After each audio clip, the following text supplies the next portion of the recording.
Welcome to Sweet Life Beat Life. We hope this video helps. Start by gathering exact ingredients.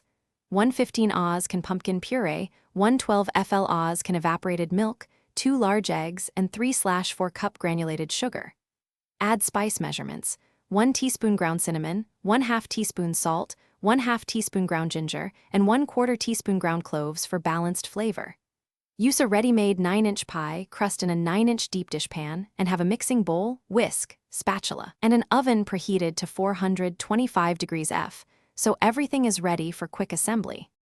Crack and whisk 2 large eggs in a medium bowl until slightly frothy, then add 115 Oz can pumpkin puree and 3/4 cup granulated sugar and stir until smooth.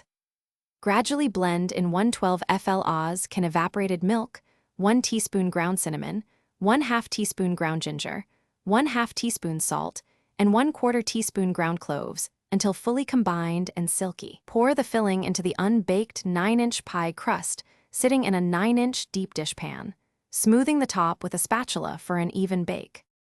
Place the filled 9-inch pie on a center oven rack and bake at 425 degrees F for 15 minutes to set the edges. Then immediately reduce oven temperature to 350 degrees F and continue baking for 40 to 50 minutes until the center reaches 175 degrees F or a knife near the center comes out mostly clean.